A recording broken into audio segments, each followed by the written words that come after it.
Freddy wins. Good evening, folks. I'm Freddy Vasquez. This is Basement Politics Unfiltered. Tonight, ain't that the truth? Ruth. Freddy wins. Fatality. Tonight, I want to go over a little bit of what I spoke about yesterday on the podcast in regards to Ruth Walters and the accusations of racism.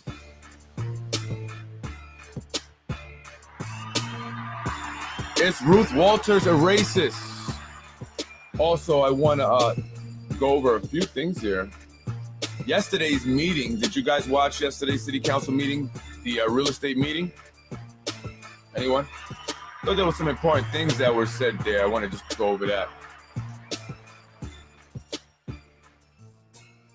Good evening, folks. I'm Freddy Vasquez. This is Basement Politics Unfiltered. Happy Wednesday. Happy hump day. Yesterday, I spoke about the accusations against Ruth Walter, the Democrat who is challenging James Nolan, who's running for County Legislator District 15 to reclaim her seat. She was the person that James Nolan beat in 2021 to become the county legislator. She's back in it. She wants her seat. It's been a lot happening there, right? And you have to look at it. You have to, I mean, come on, folks, you know, let's start showing them that we're smarter than what they really think we are, because they think we're dumb. But we have to look at what's happening. There was nothing about this racism thing, which, by the way, was brought up in 2021. All right, so this is not new. This is something that they used against her in 2021. And I want to, you know, just mention a quick disclaimer. I don't have any skin in the game. I'm not, Ruth Walter did not call me up on anyone from her side and say, hey, Freddie, can you, help me out here? No, I'm just being honest, being fair, and seeing things that I don't like in politics, like this dirty tactics, these dirty games. I don't like that. Using racism, the racist card, right? That waters it down, dilutes it. And so you have to see the pattern here. They used this against her in 2021, which is interesting because they're focusing so much about racism and, which against Black people, obviously, or a Black person is one person here. Neither candidates are, of color. The district, is not one that has a lot of Blacks. Why is this the topic of this race? I'm just saying, why is this the focal point, right? But this is dirty politics. Win at all costs, okay? So they did this to Ruth Walter last year, 2021. She lost. I don't know if it had anything to do with this allegation.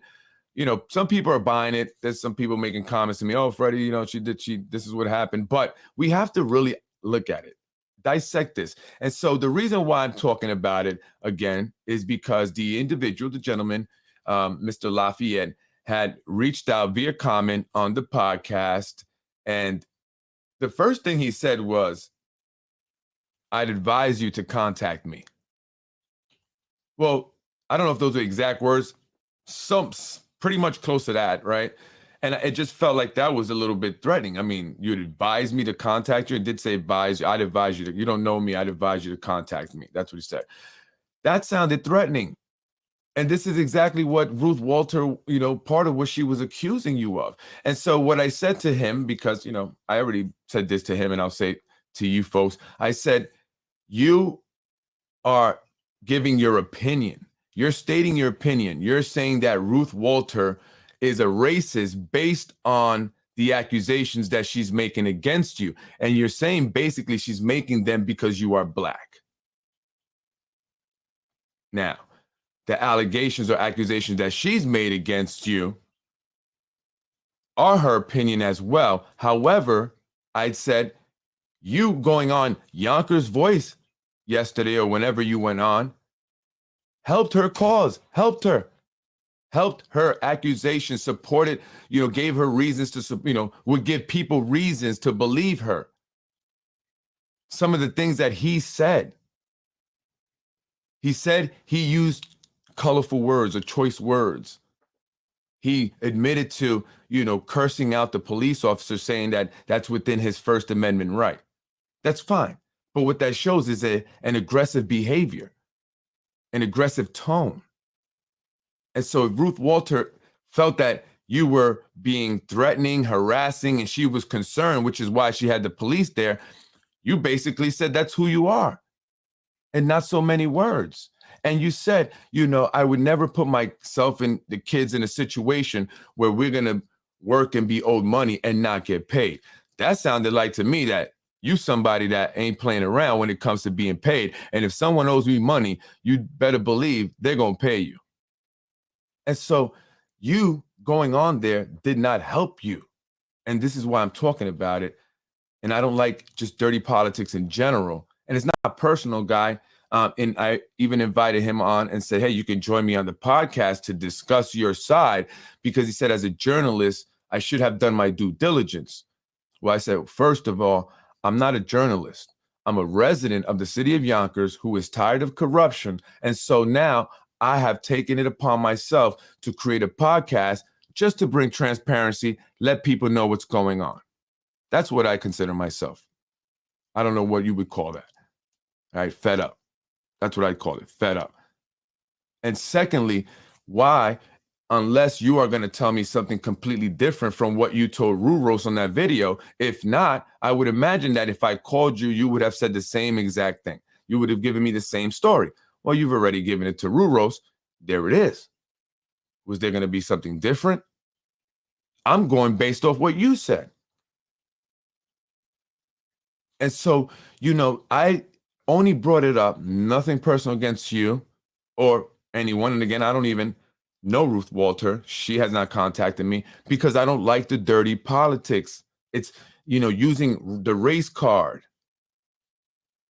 And it doesn't make sense. And it seems like BS. And then I got an email from one of my anonymous sources with some more information in regards to this whole situation here.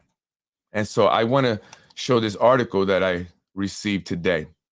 And shout out to all my sources, my anonymous sources. I appreciate it. Maybe one day when you guys are, able to come out, when the fear of retaliation and other stuff, violence, threats, and all that horrible stuff is no longer real, you can come out and I can, take you all out to dinner. I want to do something. So I appreciate it, but until then, we have a mission to complete. So let's do it. A source in the White Plains family court states that the son of Westchester County Democratic Party boss Reginald Lafayette was fired last week from his patronage job at the Westchester County Family Court. The source indicates that everyone is tight-lipped around the courthouse for fear of retaliation. Now, this article is from 2011, I believe. So if people are tight-lipped about this gentleman getting fired from the Westchester family court or whatever, for fear of retaliation, then maybe Ruth Walter had a real concern. So again, folks, we have to dissect this.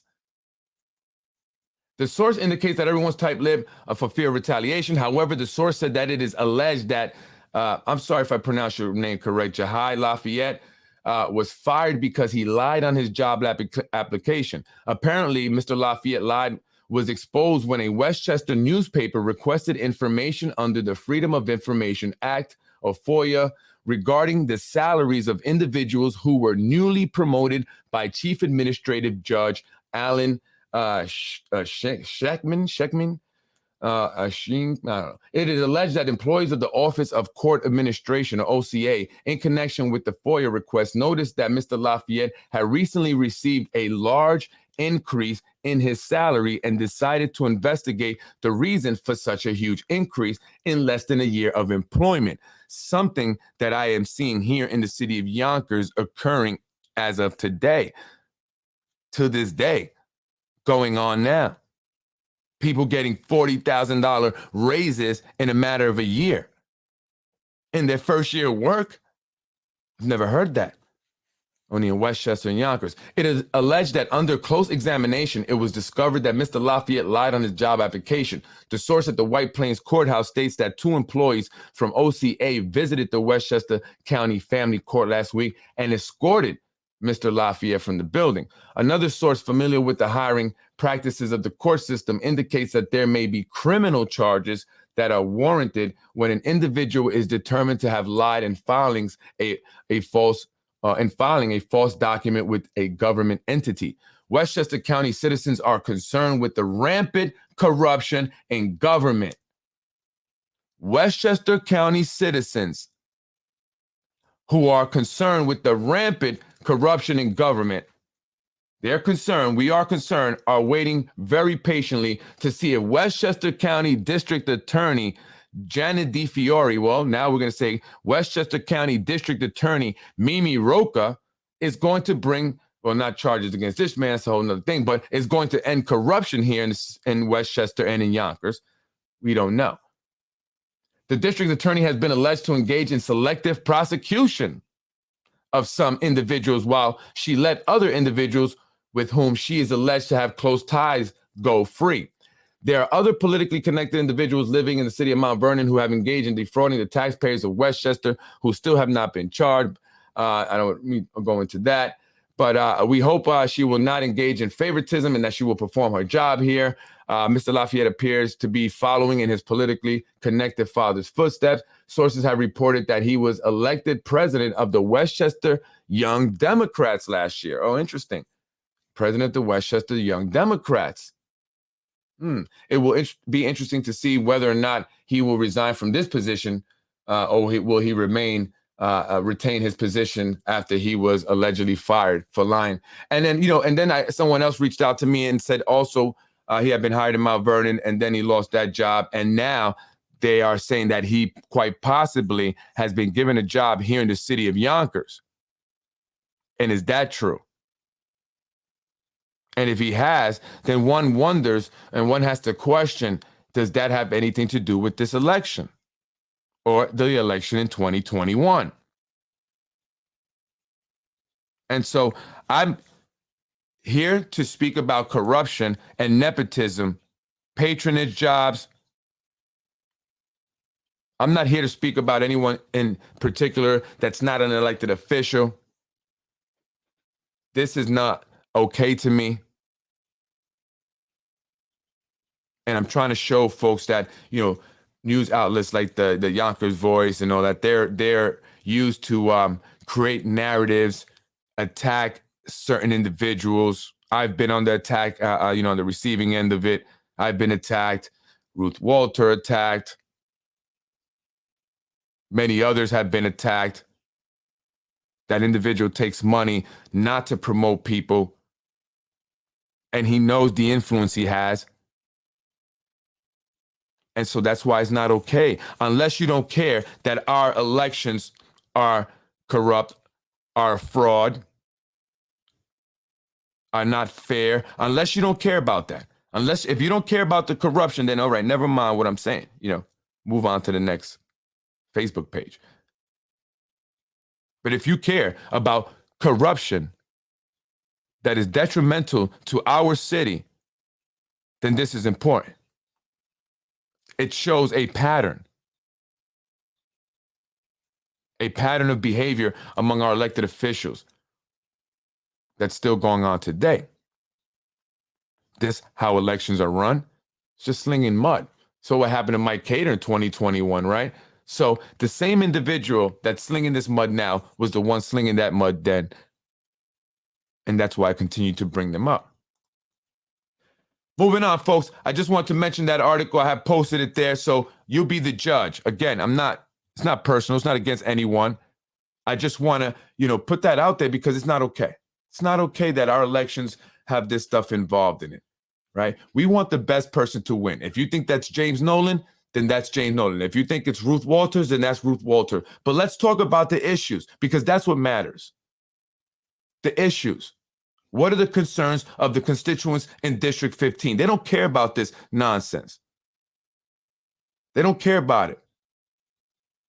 This shouldn't have anything to do with it unless there's real, hardcore, evidence of real wrongdoing, this should not even be mentioned. This is just an opinion. That's his opinion. It's his opinion. And he's saying that because he's black. He's a black man. That's why she accused him of, harassment, threatening. But dude, you sound kind of tough there. You even said to me, you advised me to contact you. I take that, So I'm just saying, you got to maybe watch your tone. Right? Sometimes people don't know how they come across. Maybe you just didn't know. It was an accident, right? And so the right thing to do as a grown man is to reach out to her and make peace with that, because you're both Democrats, right? So you're going to help the Republicans? Weren't you the leader of the young Westchester Democrats, I should say? So you guys got to make peace for the sake of the party. Sit down, come to an understanding, and move forward. That's the right thing to do. Not continue to rehash it, because there is no real evidence of racism. That's just your opinion. So bring the party together, do the right thing, be the man, say, hey, listen, I want this to be over. I want to keep rehashing this and move forward. All right. Moving on. Over here at the City Council chambers last night, there was a real estate committee chaired by Mr. John Rubel, the congressman, the councilman for District 4, the guy who is hoping to become deputy mayor if Mayor Spano wins. Janai Wallace is supposed to be taking his place. She was recently named to the planning board. That's not okay.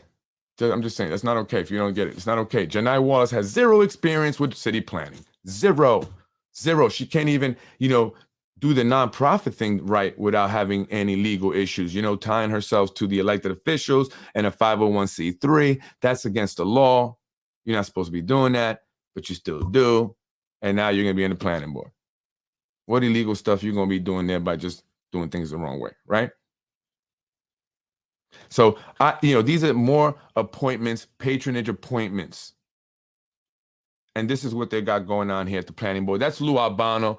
He's the guy that returned $1,000 from what sources tell me. $1,000 that was placed on his desk by Eleanor Spano. She probably hates my guts.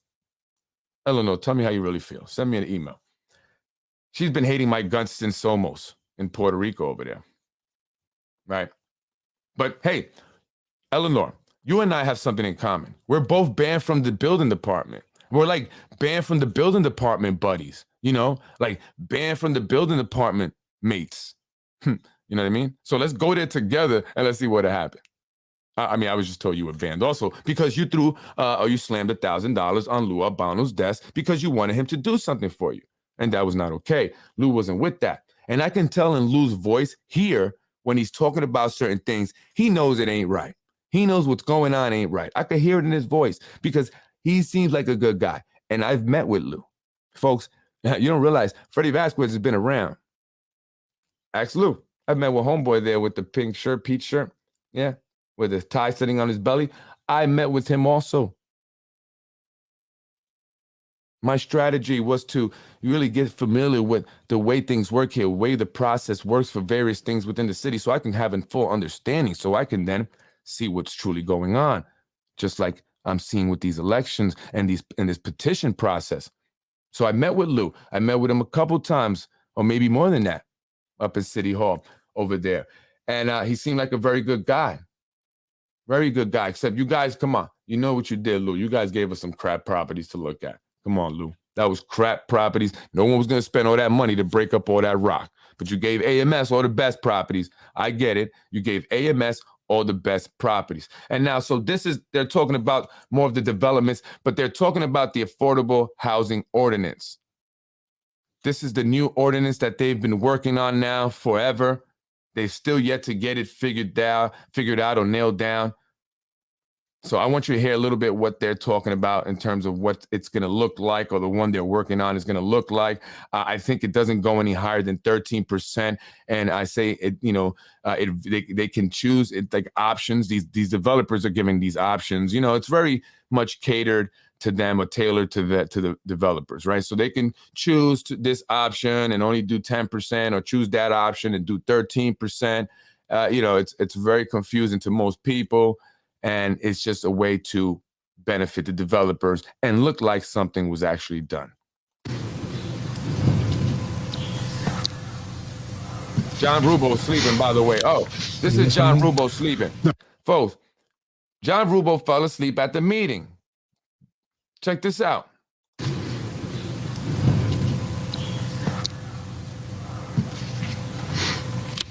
Did you miss anything? No, Okay. those were not the changes. Mr. Chairman? Thank you, Commissioner. Did he fall asleep or was it me?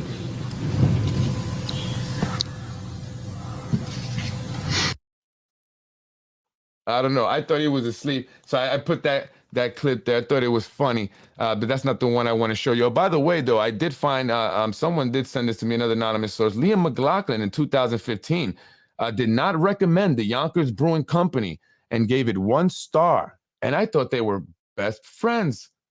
I thought they were friends. What was that about? 1 star only? That's kind of messed up. Anyway, folks, this is the meeting here I wanted to play. So let's take a listen. The cleanest way to go forward with this is to determine the gross annual income as defined by the Internal Revenue Service, which includes up some, we've cleaned up some language and we've made some changes to the distribution of the units and to make sure that there's no ambiguity on how rents are calculated and the type of income that's used to calculate the rents. Pretty much that is the overview. And this is important to anyone who, qualifies for affordable housing, will be looking for or is looking for affordable housing. This is important for you to understand this because, again, these changes are going to be, taking place and it's going to impact you when looking for an apartment, and your income and other things that you have to factor in. I know that some committee members and some council members may have specific questions concerning some of the changes that they've asked about that we can highlight in the ordinance as we move forward.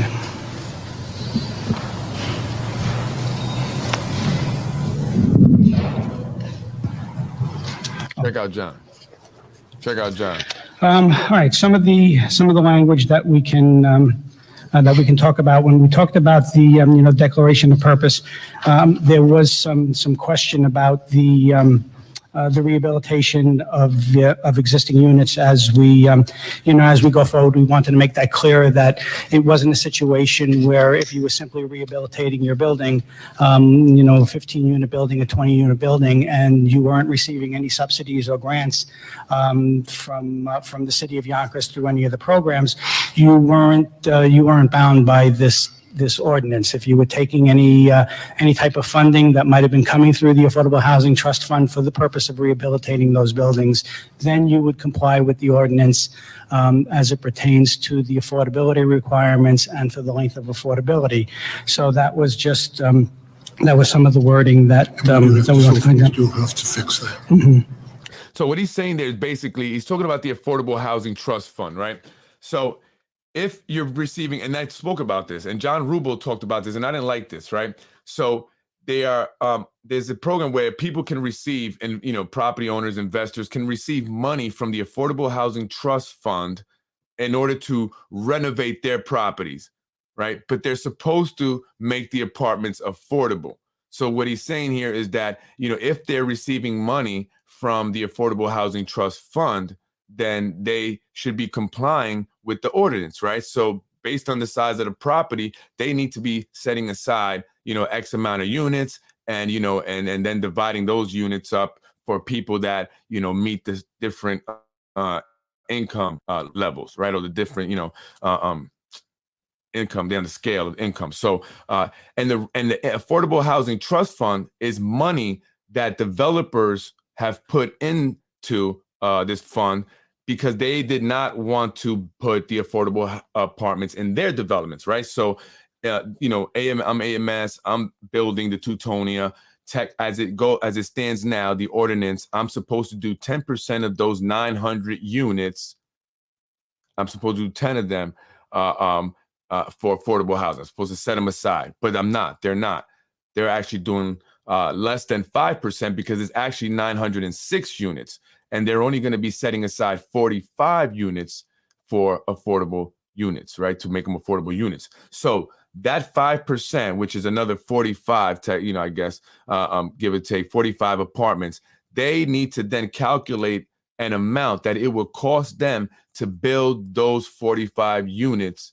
And they have to put that number, that amount into the Affordable Housing Trust Fund, where then it would be allocated by one of these individuals, so a lot of them are corrupt. So to building affordable housing somewhere else, right? Because they didn't want it by the water. Here's the money. Just get them out of here. That's basically what that is.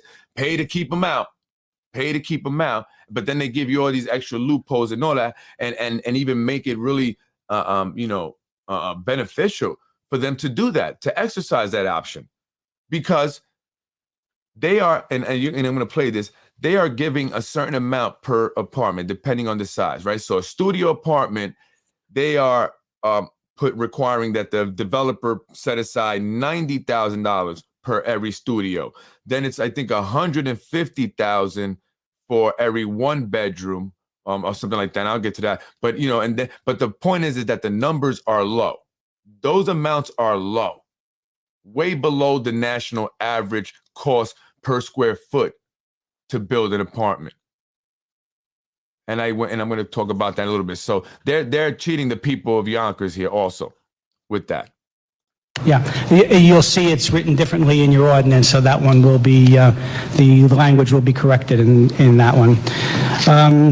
The Affordability Housing Trust Fund, there were some questions on the makeup of the Affordability Housing Trust Fund Committee, which was the mayor or his designee. So this is he's naming off the Affordable Housing Trust Fund Committee, the individuals that are in charge with, managing this money. Of course, the chair is the mayor. Deputy mayor or his designee, the commissioner of the planning, or his designee, the majority leader, and his designee, or her designee, and the minority leader and is her designee. There were some suggestions made by the by members of the committee and the council.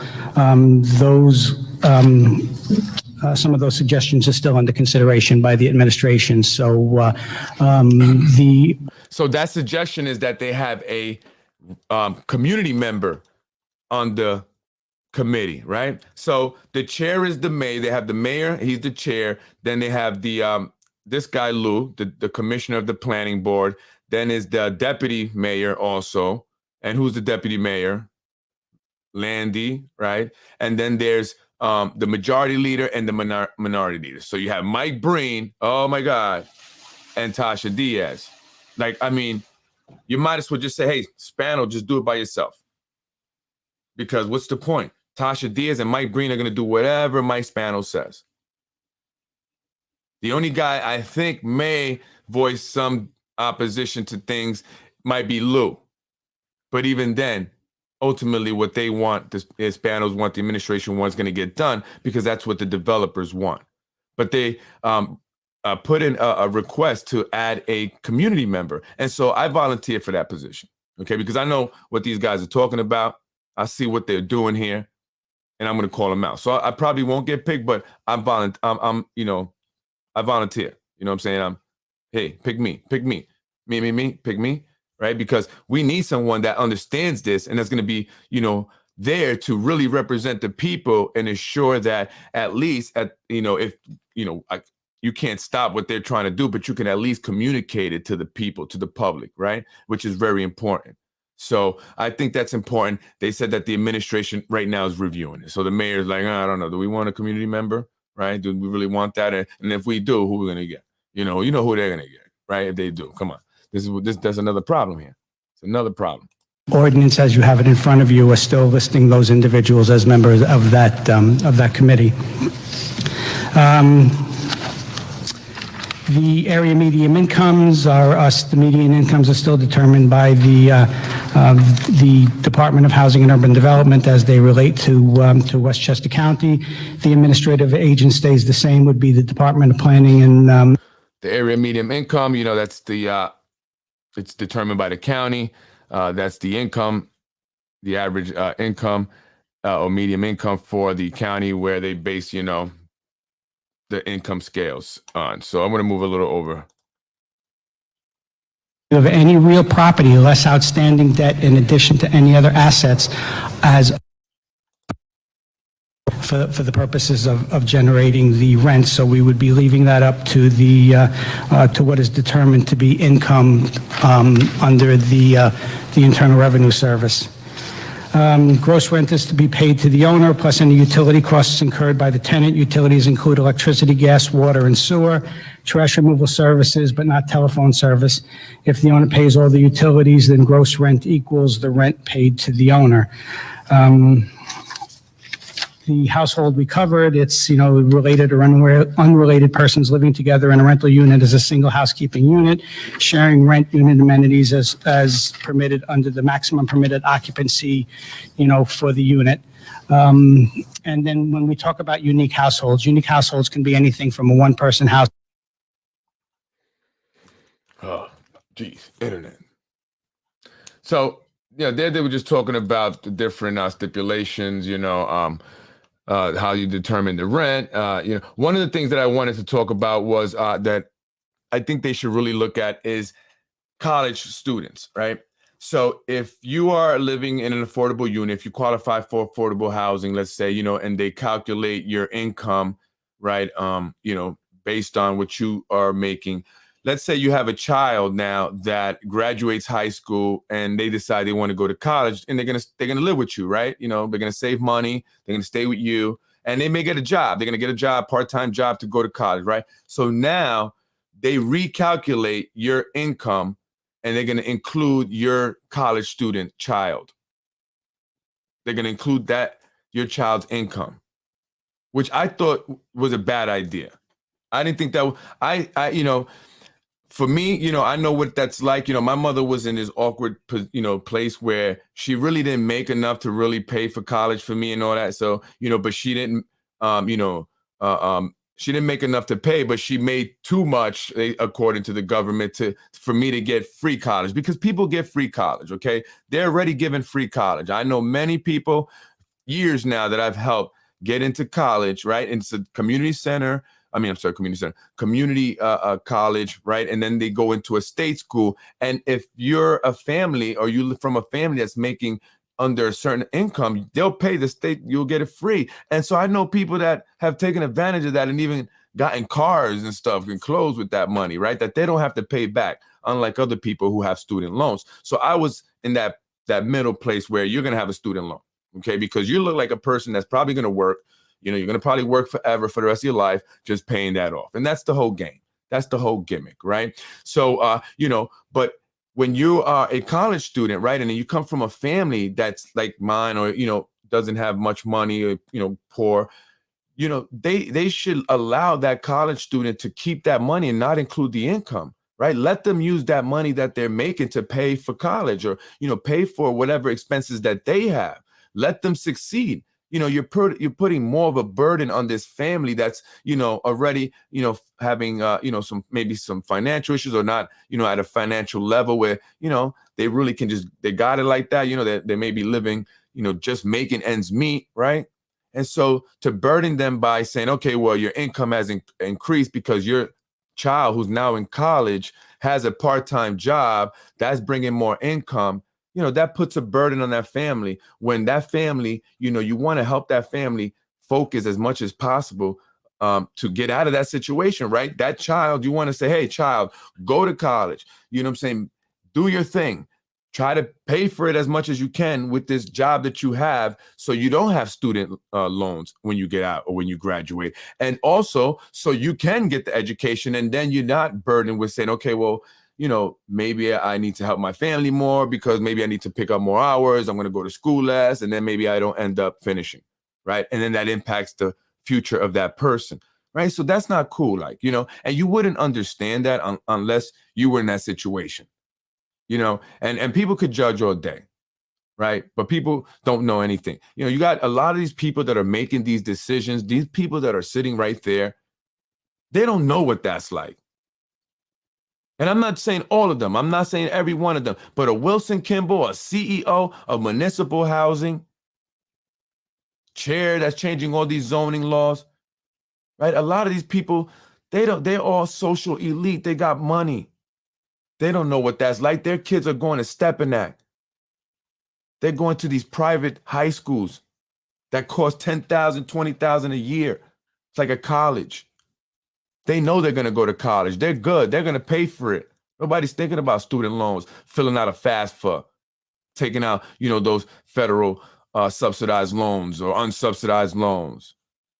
They're not going to have to deal with that. But the population that they're speaking about right now will. And so they're saying that if you have a college student, then we have to reevaluate their income. And they're going to reevaluate folks' income every year. So every year, they're going to have to go through this whole process where they get their income reevaluated to make sure that it didn't go up. And if it did, they, or down, they make the necessary adjustments. And that's kind of, just making people's lives a little more difficult. I don't think that that's cool, man. I think that we should do everything we can, thank you, Brian, to assure that people are breaking the cycle of poverty, having the opportunity to increase or move up in the social ladder so they're not having to, rely on more affordable apartments, right? Hey, developers and people, don't you want people to be able to afford it? So help them out, help them get there. And so I think there's something they should maybe look into. This is not playing anymore. And then the other thing was about the apartments. And I made a comment to Lakeisha Collins Bellamy, the city council president. I said, the average cost per square foot, to do, building an apartment or development or whatever nationwide is about $392 per square foot, right? So the average apartment studio here in Yonkers that they're building is about 592 square feet or whatever, right? So you multiply 396 by 592, and that number is the cost to build that one studio apartment. That number comes out to a lot more than $90,000, which is what they are including in the new housing ordinance. That number comes out to $234,432, I believe. I don't have it in front of me. Dollars to build the studio apartment, right? So they're saying that if the developer has to put $90,000 into the Affordable Housing Trust Fund instead of, allocating affordable units in their waterfront properties or their luxury developments. They're saying, no, we're not going to put the 10 studios, of affordable. We'd rather just pay for put that money in the trust fund. So that's $900,000, right? But it should be a lot more than that, which should be over $2 million. So that's shorting, that fund right there by a lot, because really the reality is when you go build that, you're underfunded. You don't have enough money. So then you're going to have the issues like you have over there in Ashburton, right? That new building that they built right across from where Rue Roast lives over there. I don't know what it's called. There used to be an old school there. People complain about the quality of the work. They said the materials suck. The quality of the construction is horrible. Water's getting in it. You can hear it when it rains. The water trickling in through the walls. The water hitting the elevators when we're in it, when it rains. So, well, why? Because these developers are not having to put the true cost to build these apartments in the Affordable Housing Trust Fund because they're homies over here, right? They're homeboys right here. And I'm pointing it the wrong way, this way, but in my view, is this the opposite, so excuse me. Their homeboys over here, right, are hooking them up because Nick Spano, the mayor's brother, represents them. So they're going to say, yo, Nick, keep the number low, because we're going to opt out of a lot. We're not going to really want to put these, apartments in our luxury. I mean, it just doesn't mesh with the folks that we want coming in, you know what I mean? So we're just going to put them, so we don't want to put a lot of money, right? So that's what they're doing. $90,000? I even thought that myself. I said $90,000. I could do just a kitchen. I've done kitchens for $90,000. A kitchen, just a kitchen. let alone an entire apartment, right? Kitchen. Get some nice marble countertops or maybe the quartz, right? Big slab there. You know, but not even. You don't even get, not even. Right. And so that's crazy. So they're shortchanging this affordable housing trust fund. And I would imagine that they don't have a lot of real intentions on building a bunch of them. So what they're looking to do with that money is exactly what they were just talking about, where they give it to investors, these property owners, people like that guy Simon from Mark Realty, you know, those guys that are buying up all the properties around the developments and then renovating them and then jacking up the rents. Guess what? They're using affordable housing trust fund money. Ain't that some stuff? But they're not keeping them affordable because after they renovate them, they jack up the rent to the point where they can't afford them. And they're supposed to be putting this affordable housing or affordable units in these apartments. I mean, a lot of these developers are getting federal grant money for this. Yet when it gets down here to the local level, you have the local elected officials changing the law. Federal government is all the way up there. They don't know that that just happened. They already gave them the money. The law has been changed now. So, hey, well, we got the money. The law's been changed. So we don't got to abide by it. So, hey, boom. Now we're putting less affordable housing. You know what I mean? And so we're building more luxury with the money that we're supposed to be using to build affordable. That's what's happening. They're stealing our money. Did that not bother you? That doesn't bother you? Bothers me. It makes me absolutely furious. Right? And this is the only way I know how to fight because it's just the way it is. Exposing them. Right? And so that's just what it is. Unfortunately, the agenda is no longer about obtaining the American dream, but keeping people down and dependent on government support. Absolutely. Absolutely. We have to, really pay attention to what, a lot of things I figure out on my own, believe it or not, because you have to pay attention to the little things that they say that you may think may not mean anything, but it does. And one of those things that I've been paying attention to is John Rubo, where he speaks about seniors, building senior, affordable senior housing, residentials, and getting seniors to downsize. He talks about that a lot. Why? Why do you think? He's always mentioning, want to make sure, because a lot of seniors, looking to downsize, they're older age, they don't need any more of that space, so we want to make sure that we have, these facilities, which are their building. In fact, they're doing a lot of those senior buildings, actually, just as much as affordable units, they're doing affordable senior units because they're trying to take the seniors' homes. That's what he's doing. Well, not him, but the developers. That's what they want. They want to buy up the houses. There's a lot of seniors here in Yonkers.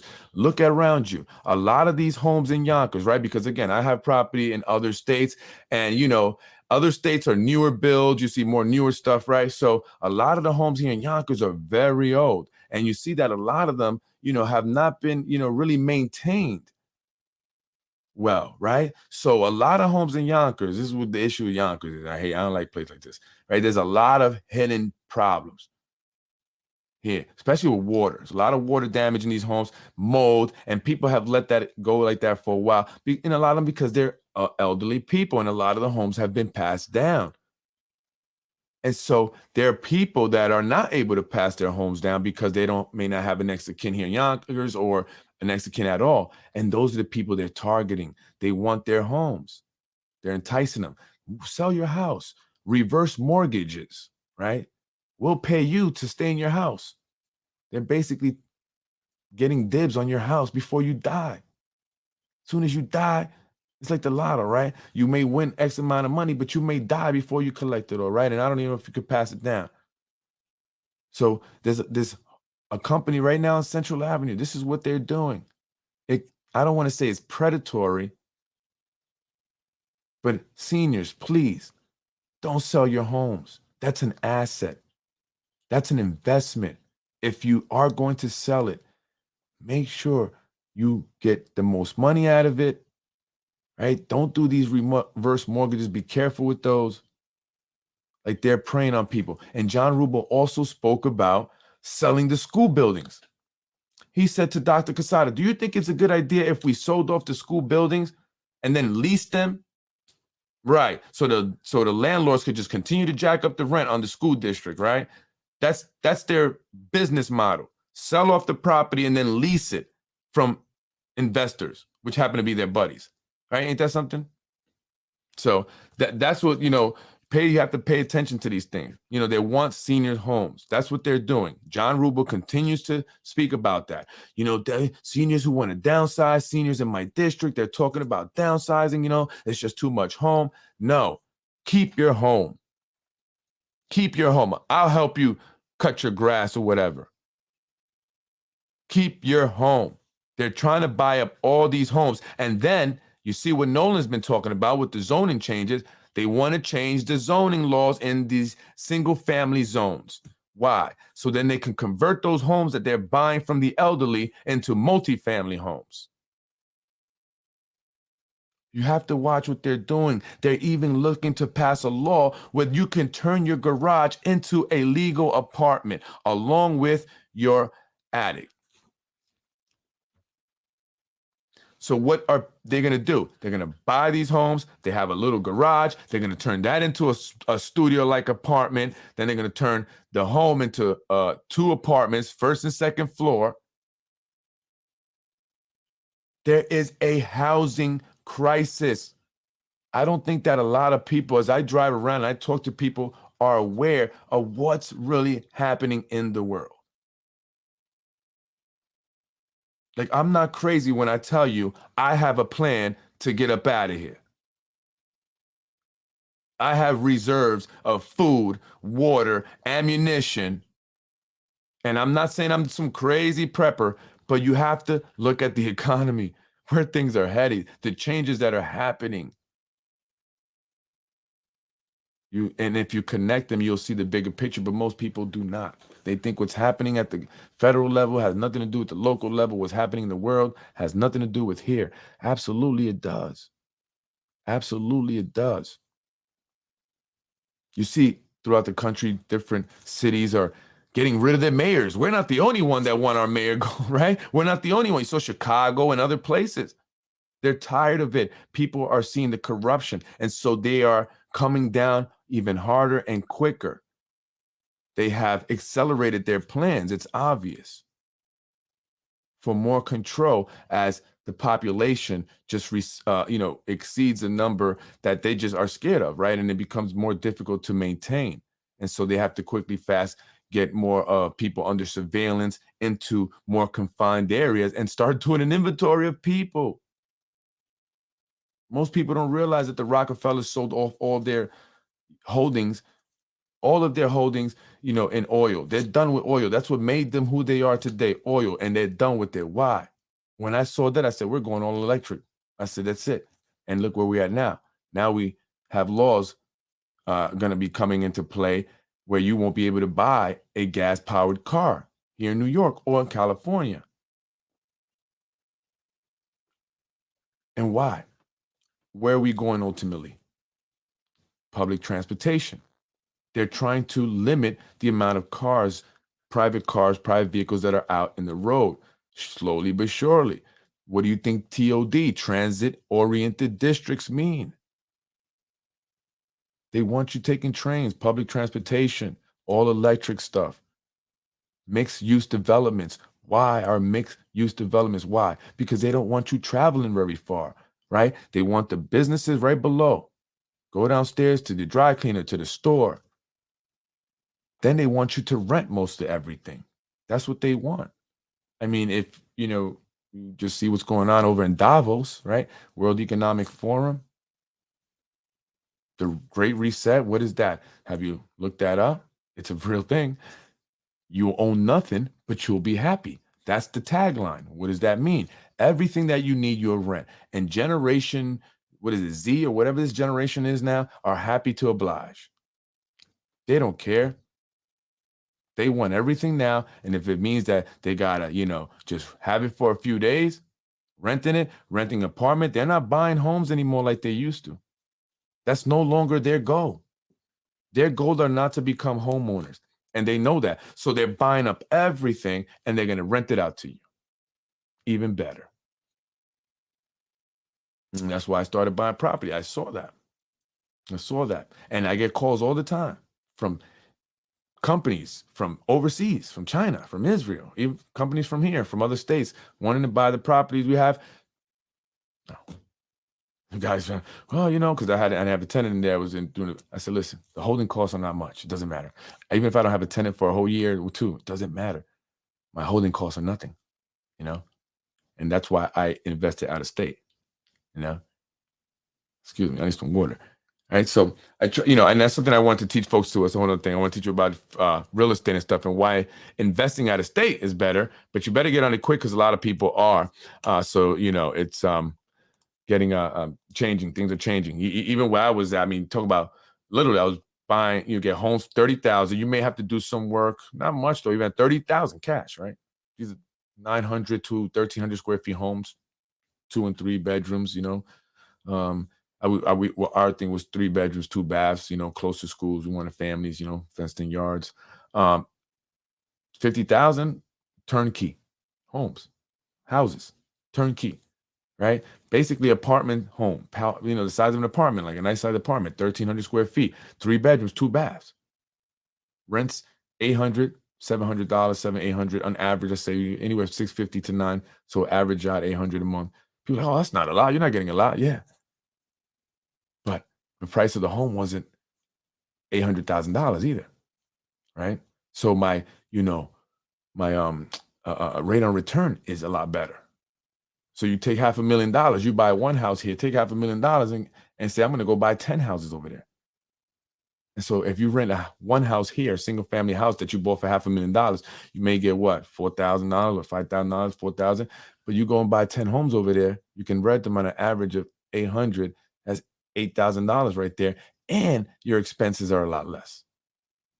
Your taxes are a lot less. Talking about $400, $500, $450, $500 a home per year. Tenant pays all utilities, right? So that's what I did. That was something that, I said, I can't afford to invest here in the city of Yonkers. It's just too much money. It's just way too much money. These prices here now, especially in New York, are overinflated. They're artificially inflated, right? These prices are ridiculous. But if you want to get in now, you have to pay the price now. If you want to buy these, you have to pay. But they're artificially inflated. That's not the true price, true value. Homeowners in general and seniors in Yonkers can't afford the property taxes, water rates, exorbitant electric rates, and all other hidden taxes in Yonkers. Excuse me, it's not too much home, it's too much cost. Well, that's what, Rubo's saying, it's too much cost, right? I mean, too much home. But maybe it is for seniors, it's too much cost, right? And they just can't afford it and they have to downsize, right? And that's true too. I just hope that, they can try to keep it, because it's really a truly, an agenda to take people's properties. It really is. They're taking over the land. Look at the billionaires. Just go on Google. They're buying up all this farmland, millions and millions of acres. Why?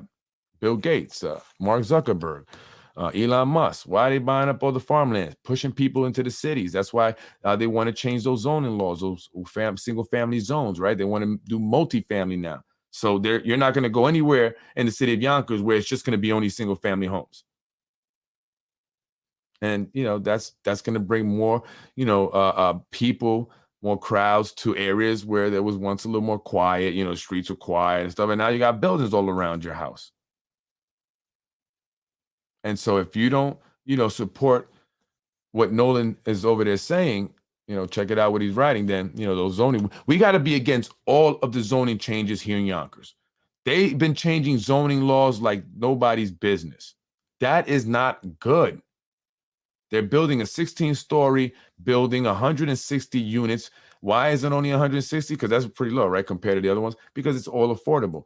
So all the affordable buildings are all low in their units, right? They're low numbers, not like 900 Teutonia, right? And 300. And, these guys are building a total of 2,000 units, 2,500 units.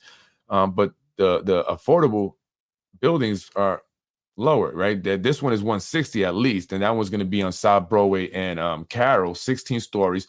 But they're also building one on Hudson Street Main Street, right across from Bella Havana, which is only going to be 74 units or 76 units. And then check this out. Check out the the mentality of these individuals, the way they think about people, right? So they have, allowed for developers building all affordable buildings, right? So if this is a building that's only going to have affordable units, right? Not low income, not public housing. They're talking about for people who work, right? They're making 80,000, even maybe 100,000, right? But, they can't afford these market rates. A single mom who has to use a lot of that to, raise their kids, whatever.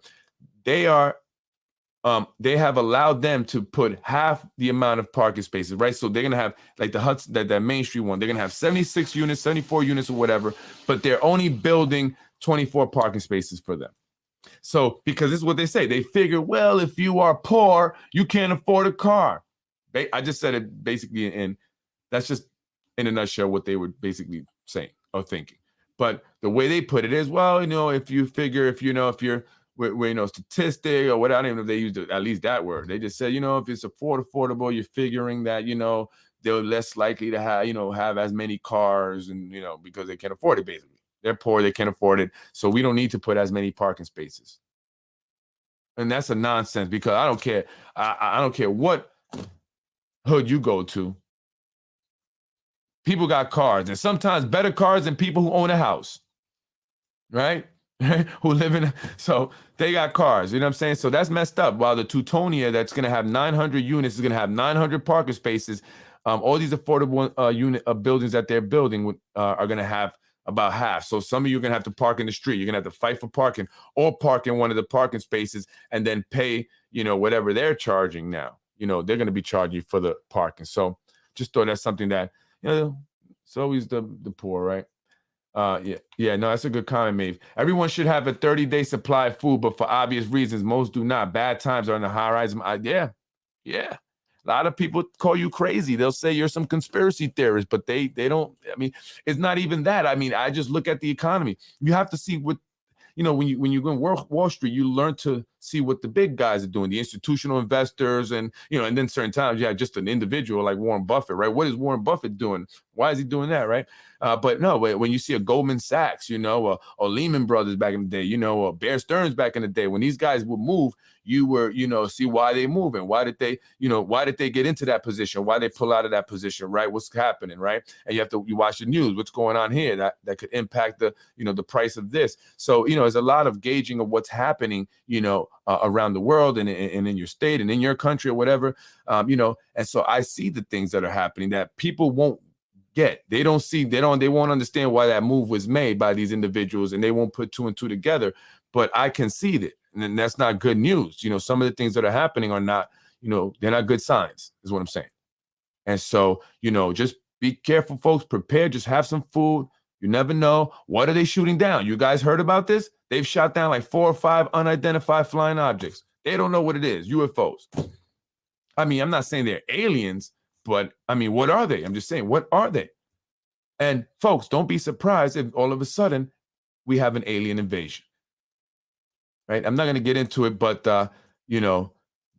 many people think they're going to be an alien invasion. Isn't it interesting how we're now starting to hear more about aliens and UFOs? The government's saying it. They're showing videos and stuff. So what's going on here, right? 15-minute cities. That's right. See, so they said, okay, well, it'll take you 20 minutes or you're taking a lot longer to drive now. But eventually one day you won't have to travel that far. So you won't have to worry about the traffic, right? So deal with it now, I guess, right? But yeah, that's what they want, they want to be able to track you. They want to be able to, they're creating a surveillance state.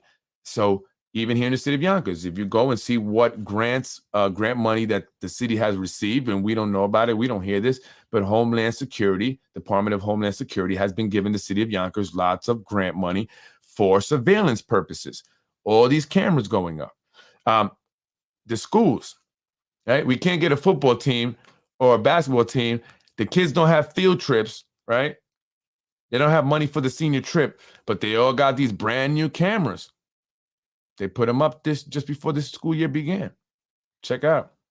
If you pick up your kids from a school, whatever, they're all the same in all the schools. There's these little nice looking things.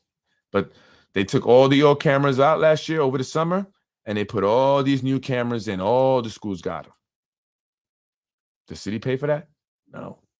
Department of Homeland Security. Why? folks, you gotta watch this stuff. Bicycle registration is already being introduced by anti-cyclist councilwoman in quiet. No, some of the craziest things that are happening, right? And then I believe, I don't know if it's California, they're making it okay for an adult to have sex with a minor if they agree, if they are a willing participant. I was reading something like that on Breitbart. Look, they took God out of the schools. Like, people wanted God, no prayer in schools. But you allow, transgenders to come and read to children. I mean, I'm just saying, why take God out though? What's so horrible about God? I mean, where's our rights? And so that's why the parents made it a point not too long ago when Kirk Cameron went to speak or read a book about God and Christianity to children in the library. They all were lined up. They made it a point. Let's come out in full force and show them that this is what we love. We believe in. This is what we want. And guess what? The library tried to shut him down, or did. They shut down his second reading. Why? But they allowed this other, like, this is crazy. You have to see what's happening, man.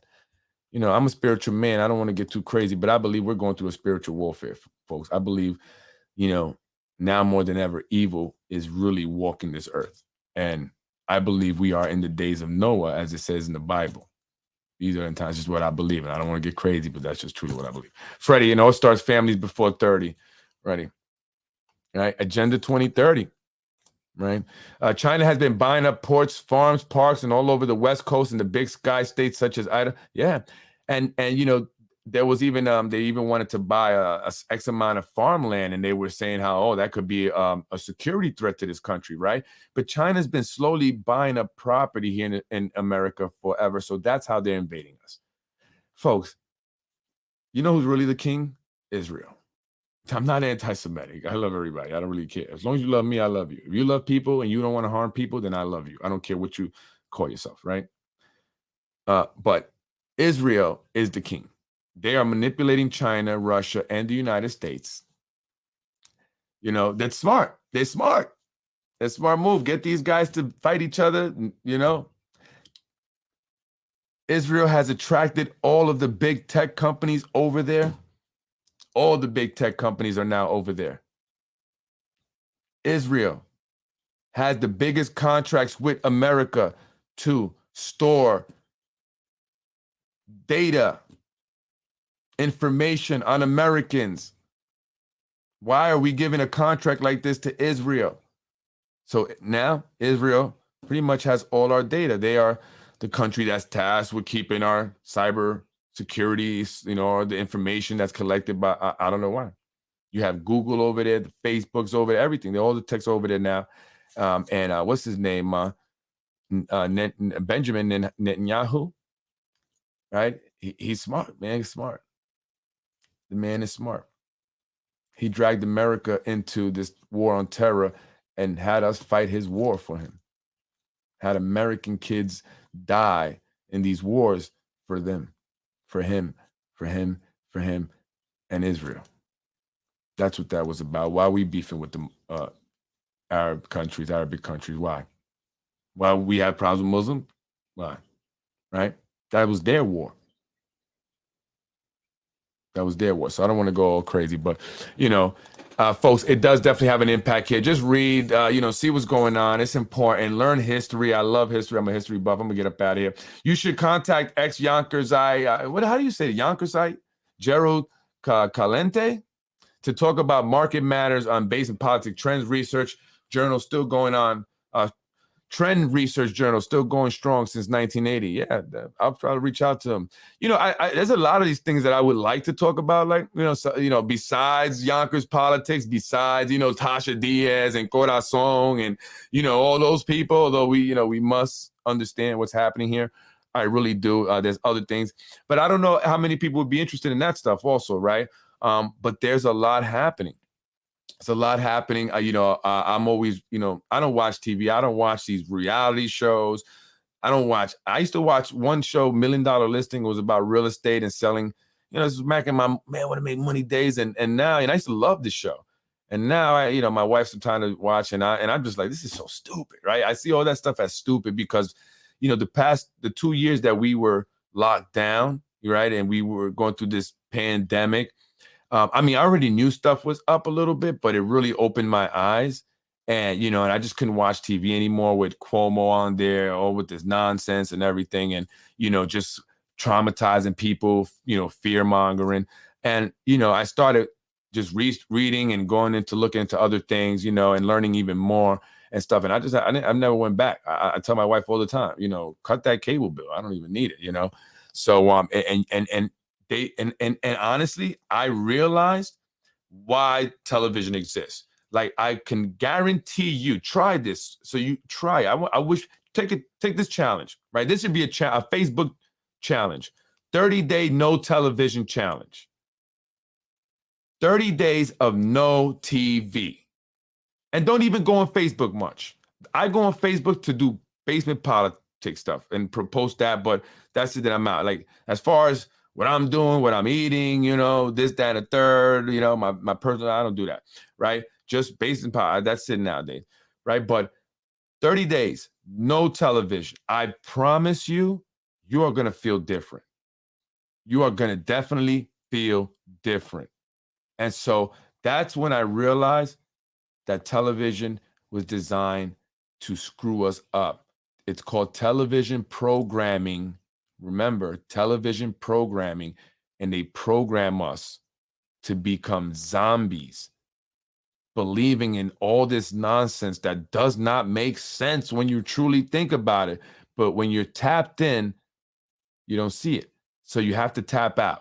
Right? Tap out of television. So I challenge people, 30 days of zero television. If you're someone that watches television a lot, do zero television for 30 days and tell me how you feel. I guarantee you, you're gonna feel a lot different. You're gonna feel it's like going vegan or something. I would imagine. I eat steak and stuff, so but I would imagine it's like that, right?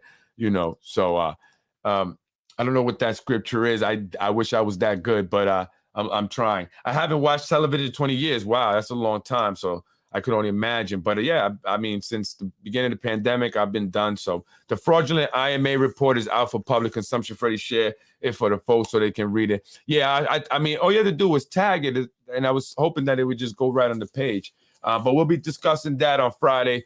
It's on your page also. I don't know. I'll take a look at it, but it should have posted on it just by you tagging me. So if you tag me on, if you tag Basement Politics, Unfiltered, Unfiltered and Basement Politics, Freddy Vasquez, then it should automatically went on the page. So I'll check on it though. But anyway, folks, I'm Freddy Vasquez. I'm up out of here. That's just what I wanted to talk about. I'm sorry, I don't know why I have issues with the Yonkers City Council page. I can never play it. So what I have to do is I have to watch it on my phone, record it, then post it on my own in order for me to play it through. So I'm sorry.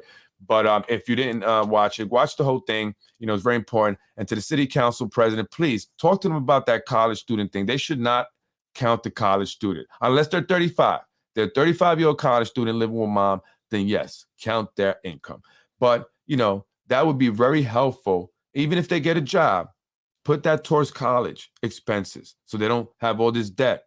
And so they can focus on breaking the cycle of poverty. I'm Freddy Vasquez. Have a beautiful night, folks. I appreciate it. Have a happy Thursday and happy rest of the week. And see you mañana. See you mañana. Freddy wins. I am Freddy Vasquez. This is Basement Politics Unfiltered, where truth lives and corruption dies. Ruth Walter versus James Nolan. Talked about that a little bit at the beginning of the podcast. And then I talked about this new ordinance that they're still working on, still trying to figure out. Changing up the language. I don't know what. Delaying, stalling. That's really what it's all about. They should have had the 20% housing ordinance back in 2021. But instead, Tasha Diaz flip-flop killed it. They got Mike Cater out of office, and here we are today. I'm Freddy Vasquez. This is Basement Politics. Have a beautiful night. TV, a double-edged sword. It's called Television. Yeah. Wickedness in High Places. Do the research into the movie industry. I'm not just talking about all the crazy cult stuff. I'm just saying just the real actual history of how it started, you know, how Hollywood used to be Hollywood Land, right? But the letters fell, so it stayed as Hollywood. So, you know, and with that tower up there, there's like a radio station up at the top there. But just learn all about it. Television industry was pretty much is still dominated by, you know, Jewish members of this country, Jewish Americans. And since the inception, pretty much. Just look at the producers' last names. And one famous producer once said, you know, the American dream that we all spoke about, we all talk about as American, was really the Jewish dream, because the American dream was something we saw on television. Mom and dad, two kids, or two, you know, the nuclear family, the house with the white picket fence. Dad works, mom stays at home. Little Bobby, little Susie. The American dream. But that's what Jewish Americans were selling everyone else through the television, because they dominated the film industry, as they still do today. And in fact, the porn industry as well. Back in the day, you could only get porn through a Jewish man who was known as the porn king. And most, if not all, the porn actors were Jewish. That's right, that is a fact. Today, most of the porn industry is controlled also by Jewish Americans. Many of the porn production companies are owned by Jewish Americans. Even the ones with titles Black on Black, Latino and Latino. All these different minority group porn, they're all done by Jewish people. True story. Freddy wins. Fatality. Learn about the world and what it's really all about. We've been sold a lie for so long. I was raised in housing. I don't think you were. No, you're not. You're watching Basement Politics with my dad, Freddy Vasquez. You're watching Basement Politics with my dad, Freddy Vasquez. Folks, have a good night. Freddy wins.